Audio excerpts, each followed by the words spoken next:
Online betting యాప్లు ఎంతోమంది అమాయక యువత ప్రాణాలను బలిగొంటుంది.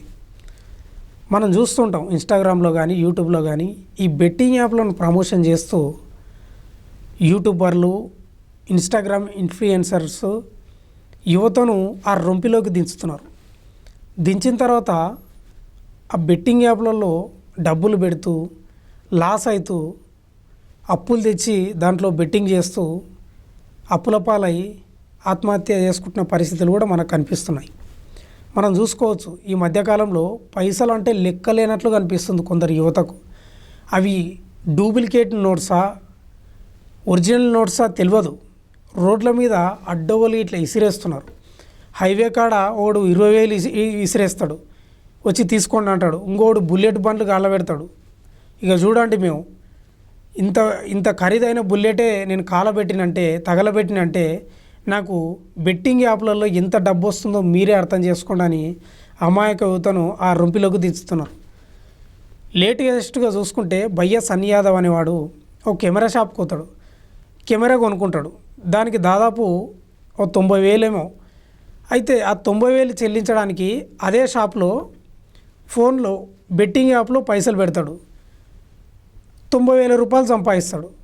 సంపాదించి ఇగో నేను 90,000 సంపాదించిన ఒక 10 సెకండ్లనే అని ఆ వీడియోను సోషల్ మీడియాలోకి వదిలిండు.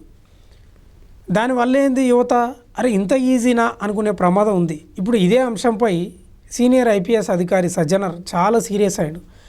భయ్య సన్నీ యాదవ్ ఇంతకన్నా దిక్కుమాలిన చర్య ఉంటుందా, ఇంతకన్నా దౌర్భాగ్యమైన చర్య ఉంటుందని సీరియస్ అయ్యాడు. నిజమే కదా, అమాయక యువతను చదువులకు దూరం చేసుకుంటూ వాళ్ళు చేసే పనులను మాన్పించుకుంటూ ఇష్టపడు పనులు చేస్తున్న పనులను వదిలేసుకుంటూ ఈ అమాయక యువతను రెచ్చగొడుతూ ఇంత ఈజీగా డబ్బు సంపాదించవచ్చు అని ఆన్లైన్ బెట్టింగ్ల వైపు తిప్పుతున్న వీళ్ళని ఏం చేయాలి? దేశం ఎక్కడ పోతుంది, రాష్ట్రం ఎక్కడ పోతుంది? దీనివల్ల రాష్ట్రానికే కాదు దేశానికి కూడా ప్రమాదమే. అంటే యువత ఎడ్యుకేషన్కు దూరం అయినప్పుడు దేశం ఏడ బాగుపడుతుంది? ఈజీ మనీకి అలవాటు పడ్డప్పుడు మనిషి టాలెంట్ ఎట్లా బయటకు వస్తుంది? తన తెలివితోటి, తన టెక్నాలజీతోటి ఏదైనా వస్తువును ఒక పనిను చేస్తే దేశం ముందుకు పోయే అవకాశం ఉంటుంది. ఇలాంటి బెట్టింగ్ యాప్లతోటి ఈజీ మనీకి అలవాటు పడి యువత దేశాన్ని దిగజారే పరిస్థితికి తేవడం, అదేవిధంగా వాళ్ళ జీవితాలను నాశనం చేసుకోవడం కాదా? కాబట్టి ప్రభుత్వాలు కూడా వీళ్ళ మీద చర్యలు తీసుకోవాలి. పోలీసులు కూడా గట్టి కౌన్సిలింగ్ ఇచ్చి ఇలాంటి బెట్టింగ్ ప్రమోషన్లు చేస్తున్న వారిపై కఠిన చర్యలు తీసుకున్నప్పుడే ఈ ఆగడాలకు అడ్డుకట్టబడుతుంది. లేకపోతే యువత మొత్తం పెడదారి పట్టే అవకాశం ఉంది. దయచేసి ప్రభుత్వం, పోలీసులు దీనిలో ఇప్పుడు గంజాయి డ్రగ్స్కి ఎట్లయితే మీరు అవగాహన కల్పిస్తున్నారో ఈ బెట్టింగ్ యాప్ల మీద కూడా అవగాహన కల్పించాల్సిన అవసరం ఆసన్నమైంది.